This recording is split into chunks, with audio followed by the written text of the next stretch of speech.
ನ್ಯಾಯಾಲಯದ ನಿರ್ದೇಶನದಂತೆ ನಾಪತ್ತೆಯಾಗಿದ್ದ ಪತ್ನಿ ಹುಡುಕಿ ಕೊಡುವಂತೆ ಪತಿ ಪೊಲೀಸ್ ಠಾಣೆ ಎದುರು ಪ್ರತಿಭಟನೆ. ಹಾಂಗೆಳೆಯರೇ, ಹೈಕೋರ್ಟ್ ನಿರ್ದೇಶನದ ಮೇರೆಗೆ ಕಳೆದ 2 ವರ್ಷಗಳಿಂದ ನಾಪತ್ತೆಯಾಗಿದ್ದ ಪತ್ನಿಯನ್ನು ಕೂಡಲೇ ಪತ್ತೆ ಹಚ್ಚಬೇಕೆಂದು ವಿವೇಕನಗರ ಪೊಲೀಸ್ ಠಾಣೆಯ ಎದುರುಗಳು ವಿವೇಕನಗರ ನಿವಾಸಿ ಸುರೇಶ್ ಬಾಬು ತನ್ನ ಮಕ್ಕಳೊಂದಿಗೆ ಪ್ರತಿಭಟನೆ ನಡೆಸಿದರು.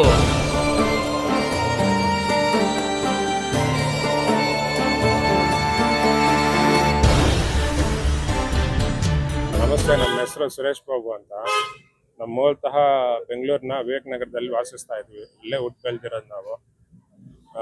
ಕಳೆದ 40 ವರ್ಷದಿಂದಾನು ಇಲ್ಲೇ ಬೆಂಗಳೂರಲ್ಲೇ ಇರೋದು. ನನ್ನ ಮಗಳ ಹೆಸರು ವಿಭಿಯಾನ, ನನ್ನ ಮಗನ ಹೆಸರು ಸುಪ್ರತಿಕ್, ನನ್ನ ವೈಫ್ ಹೆಸರು ವಿಜಯಶಾಂತಿ.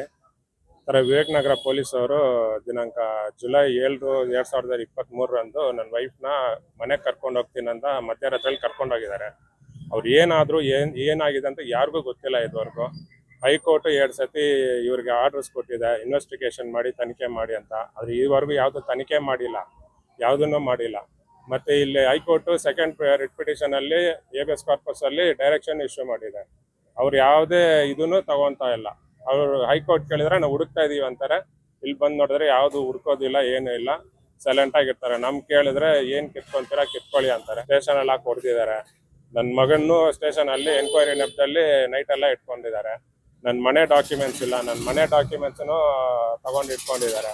ನಮ್ಗೆ ತುಂಬ ಟಾರ್ಚರ್ ಕೊಟ್ಟಿದ್ದಾರೆ. ಫಿಸಿಕಲಿ ಹರಾಸ್ ಮಾಡಿದ್ದಾರೆ, ಮೆಂಟಲಿ ಹರಾಸ್ಮೆಂಟ್ ಮಾಡ್ತಾನೆ ಇದ್ದಾರೆ. ನಮ್ಮ ವೈಫ್ ಎಲ್ಲಿದ್ದಾರೆ ಇಲ್ಲ, ಅವ್ರು ಫಸ್ಟ್ನ ಅವ್ರನ್ನ ಹುಡುಕ್ಕೊಡಿ, ನಮ್ಗೆ ಅಷ್ಟೇ ಸಾಕು. ಅವರು ಮಾನಸಿಕ ಅಸ್ವಸ್ಥತೆ ಹೈಕೋರ್ಟ್ ಎಲ್ಲ ನೋಡಿದೆ, ನಮ್ಗೆ ನ್ಯಾಯ ಕೊಡಿಸಿ ಅಷ್ಟೇ. ನಮ್ಗೆ ಏನು ಬೇಡ. ನಮ್ಮ ವೈಫ್ ಇವರೆಲ್ಲಾದರೂ ಕಾಣಿಸಿದ್ರೆ ದಯವಿಟ್ಟು ನಮ್ಗೆ ಕರೆ ಮಾಡಿ. ವಯಸ್ಸಿಂದಾನೆ ಮನೆ ಬಿಟ್ಟು ಹೋಗ್ತಾರೆ. ಅವ್ರಿಗೆ ಟ್ರೀಟ್ಮೆಂಟ್ ಕೊಡಿಸ್ತಾ ಇದೀವಿ, ನಮ್ಮ ಮೆಂಟಲಿ ಇಲ್ಲಿ ಅವ್ರಿಗೆ ಟ್ರೀಟ್ಮೆಂಟ್ ಕೊಡಿಸ್ತಾ ಇದೀವಿ. ಅವರು ಸಡನ್ ಆಗಿ ಸೂಸೈಡ್ ಮಾಡ್ಕೊತಾರೆ. ತುಂಬ ಅವರು ಇದ್ದಾರೆ, ಹೈ ರಿಸ್ಕ್ ಬಿಹೇವಿಯರ್, ಅವ್ರಿಗೆ ಇದಿಲ್ಲ, ಇಂಪೇರ್ಡ್ ಜಡ್ಜ್ಮೆಂಟ್ ಇದೆ. ಅವ್ರಿಗೆ ಟ್ರೀಟ್ಮೆಂಟ್ ಕೊಡಿಸ್ತಾ ಇದೀವಿ ನಾವು. ಸೆಂಟ್ ಹಾಸ್ಪಿಟ್ಲ್ ಎಲ್ಲ ಟ್ರೀಟ್ಮೆಂಟ್ ಕೊಡಿಸ್ತಾ ಇರೋದು. ಆದರೆ ಇವರು ಎಲ್ಲೆಲ್ಲ ತೋರಿಸ್ತಾ ಇದ್ದಾರೆ ಅಂದ್ಬಿಟ್ಟು ಹೈಕೋರ್ಟ್ಗೆ ಸುಳ್ಳು ದಾಖಲೆಗಳನ್ನ ನೀಡಿದ್ದಾರೆ. ಆದರೆ ಹೈಕೋರ್ಟ್ ನೋಡಿದೆ ಎಲ್ಲ ಸುಳ್ಳು ದಾಖಲೆಗಳು ಅಂತ ಯಾವ್ದು ತಗೊಂಡಿಲ್ಲ. ಅವ್ರು ನಾವು ಹುಡುಕೊಡ್ತೀವಿ ಅಂದಿದ್ಮೇಲೆ ಹೈಕೋರ್ಟ್ ಹುಡುಕೊಡಿ ಅಂತಾನೆ ಡೈರೆಕ್ಷನ್ ಕೊಟ್ಟಿರೋದು. ಆರ್ಡರ್ ಆಗಿದೆ, ಜಡ್ಜ್ಮೆಂಟ್ ಕಾಪಿನೂ ಇದೆ, ಎಲ್ಲಾನು ಇದೆ. ನಾವು ಅವ್ರಿಗೆ ಹೇಳ್ತಾ ಇರೋದು ಅಷ್ಟೇ. ನಮಗೆ ನಮ್ಮ ವೈಫ್ನ ಹುಡುಕೊಡಿ. ಕಾಣೆ ಆಗಿರೋದು ನಿಮ್ಮ ಕೈಯಿಂದ, ಹುಡುಕೊಡ್ಬೇಕಾಗಿರೋ ಜವಾಬ್ದಾರಿ ನಿಮ್ದು. ಆದ್ರೆ ಹುಡುಕೊಡಿ ಅಷ್ಟೇ. ಪೊಲೀಸ್ ಅವ್ರ ಕಡೆಯಿಂದಾನೆ ನನ್ನ ವೈಫ್ ಹೋಗಿರೋದು ಸರ್. ನನ್ನನ್ನು ಸ್ಟೇಷನಲ್ಲಿ ಇಟ್ಕೊಂಡಿದ್ರು. ಅದೇ ರಾತ್ರಿ ನಾನು ನನ್ನ ವೈಫ್ ಇಲ್ಲೇ ಇದ್ದಿದ್ದು. ನಾನು ಇಲ್ಲಿ ನೈಟ್ ಎಲ್ಲ ನನ್ನ ಅರೆಸ್ಟ್ ಮಾಡಿ ಇಟ್ಕೊಂಡಿದ್ದಾರೆ, ಸೆಲ್ ಒಳಗಡೆ ಇಟ್ಕೊಂಡಿದ್ರು. ಅದು ಏನಕ್ಕಂತ ಇವತ್ತುವರೆಗೂ ಕೋರ್ಟ್ಗೆ ಹೇಳಿಲ್ಲ, ನಾವು ಕೇಳಿದ್ರು ಹೇಳಿಲ್ಲ. ಕೋರ್ಟ್ ಕೇಳಿದೆ, ಅವ್ರನ್ನ ಯಾಕೆ ಇಟ್ಕೊಂಡಿದ್ರೆ ಅಂತ ಕೋರ್ಟ್ ಕೇಳಿದೆ. ಕೋರ್ಟ್ ಕೇಳಿದ್ರೆ ಇಲ್ಲ, ಅವ್ರನ್ನ ಸೇಫ್ಟಿಗೋಸ್ಕರ ಇಟ್ಕೊಂಡಿದೀವಿ ಅಂತಾರೆ. ಸೇಫ್ಟಿ ಅಂದ್ರೆ ಇವಾಗ ನನ್ನ ವೈಫ್ ಹೋಗಿ 2.5 ವರ್ಷ ಆಯ್ತು. ಏನ್ ಸೇಫ್ಟಿ ಕೊಟ್ಟಿದ್ದಾರೆ ನಮ್ಗೆ? ಯಾವುದು ಸೇಫ್ಟಿ ಇಲ್ಲ, ಎಲ್ಲೂ ಇಲ್ಲ. ಈಗ ಸರ್, ನನ್ನ ವೈಫ್ ಮೆಂಟಲ್ ಇಲ್ನೆಸ್ ಇದೆ. ಸೊ ಅಲ್ಲಿ ಕೋರ್ಮಂಗ್ಲ ಪೊಲೀಸ್ ಅವರು ನೈಟ್ ರೌಂಡ್ಸ್ ಬಂದು ಅಲ್ಲಿ ಗಲಾಟೆ ಆಯ್ತು ಸೆಂಟ್ ಹಾಸ್ಪಿಟ್ಲಲ್ಲಿ. ಅವರು ಅಡ್ಮಿಷನ್ ಕೊಡ್ಲಿಲ್ಲ. ನಾವು ದುಡ್ಡು ಕಟ್ಟಿ ಅಡ್ಮಿಟ್ ಆಗಿದ್ರು, ಅಲ್ಲೇ ಅಡ್ಮಿಟ್ ಆಗಿದ್ರು. ತಿರುಗಿ ಅವರು ಸೆಕೆಂಡ್ ಅಡ್ಮಿಷನ್ ನಾವು ಕೊಡೋಕ್ಕಾಗಲ್ಲ ನೈಟ್ ಅಲ್ಲ ಅಂದ್ರು. ಅದಕ್ಕೆ ಕೋರ್ಮಂಗ್ಲ ಪೊಲೀಸ್ ಅವರು ಕರ್ಕೊಂಡ್ಬಂದು ವಿವೇಕನಗರ ಪೊಲೀಸ್ ಅವರಲ್ಲಿ ಬಿಟ್ರು. ನೈಟ್ 1 ಗಂಟೆಗೆ ಕರ್ಕೊಂಡ್ಬಂದ್ಬಿಟ್ರು. ಅವರು ಸೇಫ್ಟಿ ನೋಡಿದ್ದಾರೆ, ಅವ್ರನ್ನ ನಾವು ತಪ್ಪಿಡಿತಾ ಇಲ್ಲ. ಇಲ್ಲಿಗೆ ಕರ್ಕೊಂಡ್ಬಂದ್ಮೇಲೆ ಇವ್ರು ಕರ್ಕೊಂಡೋಗಿದ್ದಾರೆ ಮನೆಗೆ ಹೋಗ್ತೀನಿ. ಅವ್ನು ಮನೆ ಇರೋದು ಪಕ್ಕದಲ್ಲೇ, ನನ್ನ ಮನೆ ಫಸ್ಟ್ ಕ್ರಾಸ್ ಅಲ್ಲೇ ಇರೋದು. 8th ಮೇನ್ ರೋಡಲ್ಲಿ ಮನೆ ಇದೆ. ಇರೋ 100 ಮೀಟರ್ಸ್ ಅಲ್ಲಿ ನನ್ನ ವೈಫ್ನ ಎಲ್ಲಿ ಕರ್ಕೊಂಡೋಗಿದ್ದಾರೆ. ನಾನು ಇಲ್ಲೇ ಕೂತಿದ್ದೀನಿ, ಮಕ್ಳು ಮನೇಲಿ ನಿದ್ರೆ ಮಾಡ್ತಾ ಇದ್ದಾರೆ. ಎಲ್ಲೋಗಿದ್ದಾರೆ ಇವರು? ಹೈಕೋರ್ಟ್ಗೆ 3 ಸ್ಟೇಟಸ್ ರಿಪೋರ್ಟ್ ಸುಳ್ಳು ಹೇಳಿದ್ದಾರೆ. ಹತ್ತತ್ರ ಎಷ್ಟು 18 ಪೇಜ್ ಸುಳ್ಳು ಹೇಳಿದ್ದಾರೆ. ನಾವು ಅದನ್ನು ಪ್ರಶ್ನೆ ಮಾಡಿದ್ರೆ ಹೈಕೋರ್ಟ್ ಅವರು ಹುಡುಕ್ತಾ ಇದ್ದಾರೆ ಅಂತ ಡೈರೆಕ್ಷನ್ ಇಶ್ಯೂ ಮಾಡಿದ್ದಾರೆ. ಆರ್ಡರ್ಸ್ ಎಲ್ಲ ಇಲ್ಲೇ ಇದೆ, ಎಲ್ಲ ಆರ್ಡರ್ಸ್ ಎಲ್ಲ ಇಲ್ಲೇ ಇದೆ ಸರ್. ಇದು ಹೈಕೋರ್ಟ್ ಆರ್ಡರು ಸರ್. ಇದರಲ್ಲಿ ಯಾವ್ದು ತನಿಖೆನೇ ಇಲ್ಲ. ಹೇಬಿಯಸ್ ಕಾರ್ಪಸ್ ಅಲ್ಲಿ ಯಾವ್ದು ತನಿಖೆನ? ಇದು ನೀವು ಡೈಲಿ ಆರ್ಡರ್ಸ್ ನೋಡ್ಬೋದು.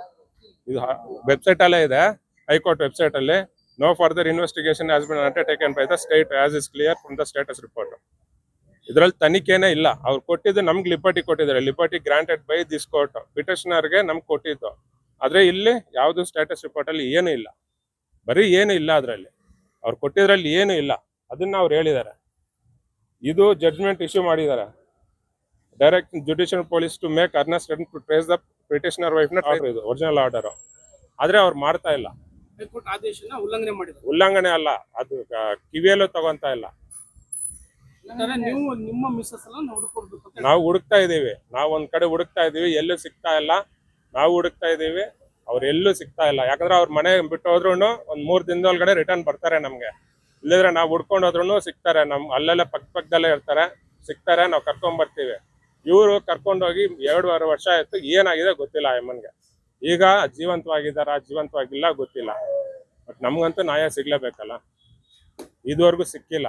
ನಾವು ಹೋರಾಟ ಮಾಡ್ತಾನೆ ಇದೀವಿ, ನಾವು ಬಿಟ್ಕೊಡ್ತಲ್ಲ. 2 ಮಕ್ಕಳ ಕರ್ಕೊಂಡು ಜಡ್ಜ್ ಮುಂದೆ ನಿಂತ್ಕೊಂತ ಇದೀವಿ. ಅವರು ಈ ತರ ಮಿಸ್ಲೀಡ್ ಮಾಡೋದು, ಕೋರ್ಟ್ನ ಇದು ಆರ್ಡರ್ಸ್ ತಗೊಂಡ್ಬರೋದು, ಸುಮ್ಮನೆ ಇರ್ತಾರೆ ಅಷ್ಟೇ. 2.5 ವರ್ಷದಿಂದ ಇನ್ವೆಸ್ಟಿಗೇಷನ್ ಇಲ್ಲ ಕೇಸಲ್ಲಿ. ನೀವೇ ನೋಡಿದ್ರಲ್ಲ, ಹೈಕೋರ್ಟ್ ಹೇಳಿದೆ ಇನ್ವೆಸ್ಟಿಗೇಷನ್ ಇಲ್ಲ ಈ ಕೇಸಲ್ಲಿ ಅಂತ. ಆದ್ರೆ ಇದುವರೆಗೂ ಯಾವುದಕ್ಕೂ ತಲೆ ಕೆಡ್ಸ್ಕೊಳ್ಳಲ್ಲ. ಬಂದ್ ಕೇಳಿದ್ರೆ ನಮ್ಮನ್ನ ಹಾಕೊಂಡು ಬೈತಾರೆ ಸ್ಟೇಷನ್ ಅಲ್ಲಿ. ಯಾಕೆ ಬರ್ತೀನಿ ನೀನು ಸ್ಟೇಷನ್ ಹತ್ರ ಅಂತ ಬೈತಾರೆ. ಸರಿ ಮೇಡಮ್, ನಮ್ಮ ಮನೆ ಡಾಕ್ಯುಮೆಂಟ್, ಇವ್ರು ಕಲಾವತಿ ಅವರು ಮನೆ ಡಾಕ್ಯುಮೆಂಟ್ ಇಟ್ಕೊಂಡಿದ್ದಾರೆ, PSI ಕಲಾವತಿ ಅವರು. ನಾವು ಕೇಳಿದ್ದೀವಿ, ಡಾಕ್ಯುಮೆಂಟ್ಸ್ ಆದ್ರೂ ಕೊಡಿ. ಅಂದ್ರೆ ನೀನಕ್ಕೆ ದುಡ್ಡು ಕೊಡು, ನಿಮ್ಮ ಮನೆ ಬರ್ಕೊಡು ಅಂತಾರೆ. ನಮ್ಮ ಮನೆಯಲ್ಲಿ ಸ್ವಂತ ಮನೆ ಇದೆ, 2 ಪ್ರಾಪರ್ಟಿ ಇದೆ. ಸಿವಿಲ್ ಕೇಸ್ಗಳಲ್ಲಿ ಇವ್ರು ತಲೆ ಇಡ್ತಾರೆ. RFA ಕೇಸು ಹೈಕೋರ್ಟೇ ಡಿಕ್ಲೇರ್ ಮಾಡ್ಬಿಟ್ಟಿದೆ, ಅದನ್ನ ತಿರುಗಿ ಕ್ರಿಮಿನಲ್ ಕೇಸ್ ಮಾಡಿ ಇಟ್ಟಿದ್ದಾರೆ. ಇಲ್ಲಿ ಎಲ್ಲ ನೋಡೋದು ಈ ಸ್ಟೇಷನ್ ಅಲ್ಲಿ 3 ವರ್ಷದಿಂದ PSI ಕಲಾವತಿ ಅವರು ಇದ್ದಾರೆ, ಅವ್ರೊಬ್ಬರೇ ಎಲ್ಲ ಕೇಸ್ ನೋಡ್ತಾರೆ. ಬೇರೆ ಯಾರು ಕೇಸ್ SIಗಳೇ ಎಲ್ಲ ಇಲ್ಲಿ ಇರೋದು, ಒಬ್ಬರೇ SI ಕಲಾವತಿ ಅವ್ರು ಮಾತ್ರ ಎಲ್ಲದಕ್ಕೂ. ಫಸ್ಟ್ ಸ್ಟೇಟಸ್ ರಿಪೋರ್ಟ್ ಹಾಕಿದ್ದವ್ರೆ, ಫುಲ್ ಸ್ಟೇಟಸ್ ರಿಪೋರ್ಟ್. ಅದ್ರ ಮೇಲ್ಗಡೆ ಆರ್ಡರ್ ಆಗಿದೆ. ಆ ಹುಡುಗ ಸತ್ತೋಗಿದ್ದಾನೆ KGF ಅಲ್ಲಿ. ಅವ್ನು ಸತ್ತೋಗಿರೋನ್ಗೆ ಇವ್ರು ತಂದು ವಿಚಾರಣೆ ಮಾಡಿದೀವಿ ಅಂತ ಹೈಕೋರ್ಟ್ಗೆ ಹೇಳಿದ್ದಾರೆ. ಇಷ್ಟೆಲ್ಲ ನಡೆದಿದೆ ಇಲ್ಲಿ ಕೇಸಲ್ಲಿ. ನಾವು ಕಷ್ಟ ಪಡ್ತಾ ಇದೀವಿ, ನಾವು ನೋಡ್ತಾ ಇದೀವಿ. ನೋಡೋಣ, ದೇವ್ರದ ಅಂದ್ಬಿಟ್ಟು ದೇವ್ರ ಮೇಲೆ ಭಾರ ಹಾಕಿ ಹೋರಾಟ ಮಾಡ್ತಾನೆ ಇದೀವಿ, ಮಾಡ್ತಾನೆ ಇರ್ತೀವಿ. ನಮ್ಮ ಹೆಂಡತಿ ನಮ್ಗೆ ಸಿಗ್ಬೇಕು, ಏನಾಗಿದ್ದಾರೆ ಅಂತ ಅಟ್ಲೀಸ್ಟ್ ನಮ್ಗೆ ಗೊತ್ತಾಗ್ಲೇಬೇಕು. ಸುರೇಶ್ ಬಾಬು ಸರ್ 2 ಮಕ್ಳು ಶಾಲೆಗೂ ಇಲ್ಲ, 2 ವರ್ಷ ಆಯ್ತು ಶಾಲೆಗೆ ಹೋಗಿ.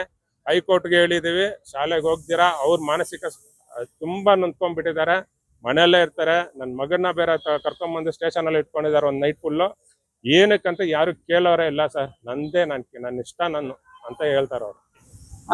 ಇದೆ ಅವ್ರ ವೈಫ್ ಈ ತರ 2.5 ವರ್ಷದಿಂದ ಕಾಣ್ತಾ ಇಲ್ಲ. ಪೊಲೀಸ್ ಅವ್ರಿಗೆ ಹೇಳಿ ಇನ್ನೂ ಕಂಡು ಹಿಡಿದಿಲ್ಲ ನಮ್ಗೆ.